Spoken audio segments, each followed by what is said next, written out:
ত্রয়োদশ জাতীয় সংসদ নির্বাচনে নিরঙ্কুশ জয় পাওয়ায় প্রধানমন্ত্রী হতে যাচ্ছেন বিএনপি চেয়ারম্যান তারেক রহমান। ঐতিহাসিক এই সাফল্যের পথ ছিল না মসৃণ। তারেক রহমানের রাজনৈতিক জীবন জুড়ে রয়েছে নানা চড়াই উতরাই, সংগ্রাম এবং প্রত্যাবর্তনের গল্প।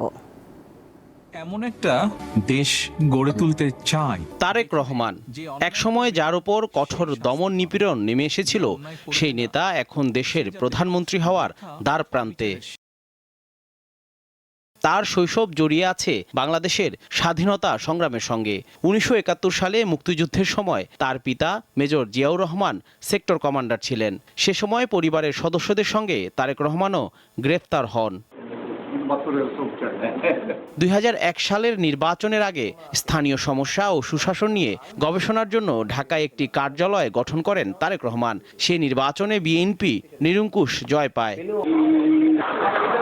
2002 সালে বিএনপির সিনিয়র যুগ্ম সম্পাদক হন তিনি। 2005 সালে দেশব্যাপী তৃণমূল সম্মেলন আয়োজন করে উপজেলা পর্যায়ে মতবিনিময় করেন। কৃষি ভর্তুকি, বয়স্ক ভাতা ও নারী শিক্ষার্থীদের উপবৃত্তি সহ বিভিন্ন কর্মসূচি প্রচারে ভূমিকা রাখেন। 2007 সালে রাজনৈতিক পট পরিবর্তনের পর তার বিরুদ্ধে একাধিক মামলা হয়। বিএনপির অভিযোগ সেগুলো ছিল রাজনৈতিক উদ্দেশ্য প্রণোদিত। গ্রেফতার ও কারাবাসের পর চিকিৎসার জন্য বিদেশে যেতে হয় তাকে।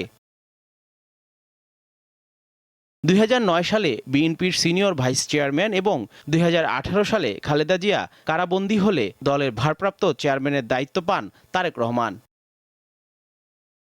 ব্যক্তিজীবনে 1994 সালে তিনি বিয়ে করেন ডাক্তার জুবাইদা রহমানকে। তাদের একমাত্র কন্যা জাইমা রহমান। 2024 সালের 5 আগস্ট ছাত্র জনতার গণ অভ্যুত্থানের মধ্য দিয়ে আওয়ামী লীগ সরকারের পতনের পর তার দেশে ফেরার পথ তৈরি হয়। দীর্ঘ প্রায় 17 বছর লন্ডনে অবস্থানের পর 2025 সালের 25 ডিসেম্বর দেশে ফেরেন তারেক রহমান। তারেক রহমানের দেশে ফেরার পর অল্প সময়ের মধ্যেই মারা যান তার মা বেগম খালেদা জিয়া। এরপর আনুষ্ঠানিকভাবে দলের চেয়ারম্যানের দায়িত্ব নেন তিনি।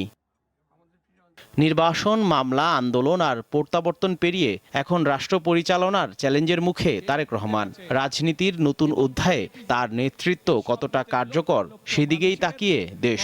আমাদেরকে ঐক্যবদ্ধভাবে কাজ করতে হবে। জহুরুল মোহসান, দীপ্ত সংবাদ, ঢাকা।